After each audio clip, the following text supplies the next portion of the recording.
mes amis. Eh bien, bienvenue à Automobile Eco. N'oubliez pas de vous abonner. Parce que si vous vous abonnez, eh bien, vous allez apprendre beaucoup de choses sur la voiture électrique.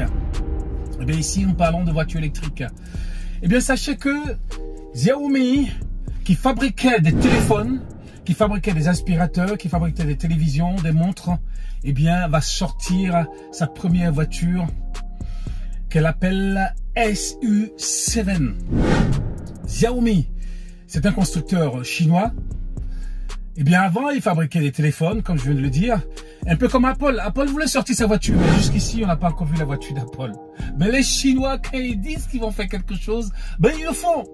Et Xiaomi, eh bien, a sorti sa voiture. Eh bien, ils ont sorti la voiture. Pour le moment, la voiture, eh bien, ils vont la produire. Il y a eu des commandes. Il y a eu presque 9. Veuillez vous abonner à notre chaîne et activer la cloche de notification. Donc, ils ont produit la voiture. Pour le moment, ils ont donné la voiture qu'ils ont produit à des influenceurs qui sont en train de les conduire pour pouvoir voir, eh bien, si la voiture elle se comporte bien. C'est vrai qu'il y a eu quelques pépins parce que j'ai vu quelques vidéos, quelques pépins, il y a eu quelques accidents et tout ça. Donc, Xiaomi est en train maintenant d'avancer. Ils vont pas seulement que construire que des téléphones ou des télévisions, des montres, ou des aspirateurs électriques, mais ils vont se mettre sur la voiture. Sachez aussi que Xiaomi détient 9,98% de capitalisation sur Mercedes, pas BMW, chez Mercedes.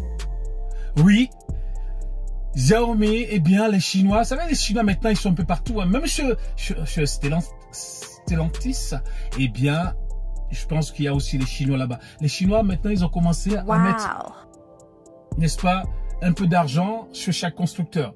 Voyez-vous? Donc, Xiaomi, ils ont 9,98% chez Mercedes.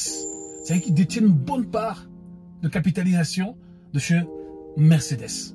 Mais quand je regardais aussi la voiture de Xiaomi, la SU7, mais elle ressemble étrangement à une Porsche. Et j'ai remarqué aussi que beaucoup de constructeurs comme Tesla, beaucoup de constructeurs, eh bien quand tu vois leur voiture ressemble, la voiture ressemble un peu, l'avant ressemble un peu à Porsche. Donc ça veut dire que Porsche quand même a une influence énorme sur beaucoup de constructeurs, même beaucoup de constructeurs, je dirais, chinois, copient un peu Porsche. Pourquoi? Je sais pas. Mais Porsche a une influence vraiment énorme. Et cette voiture, la SU7, à une autonomie, aura, je dirais, à une autonomie de 800 km. Waouh! Waouh, waouh! 663 chevaux et 101 kWh d'autonomie batterie. Ça, c'est vraiment. Et j'espère que ce qu'ils disent vraiment sera vraiment ce qu'on va voir dans la réalité. Donc, Xiaomi, eh bien, un constructeur de batterie, de téléphone portable, se met maintenant à construire des voitures. Voyez-vous, les Chinois, ils se cantonnent pas seulement que au téléphone portable ou à la télévision ou à l'aspirateur ou à la montre, mais ils passent de là à là. Ils sont pas fixes dans voilà, je fais que les portables, mais ils vont changer maintenant.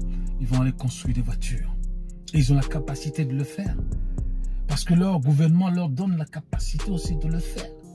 Donc aujourd'hui, Xiaomi, eh bien, ils sont sur la route de pouvoir concurrencer BYD, de pouvoir concurrencer XPeng, de pouvoir concurrencer MG, de pouvoir concurrencer d'autres constructeurs chinois, parce qu'il y a plein de constructeurs chinois, mais certains sont en train d'émerger, vraiment d'émerger. Et eux, il y avait la foule chez Xiaomi, parce que Xiaomi a une stratégie avec ses portables.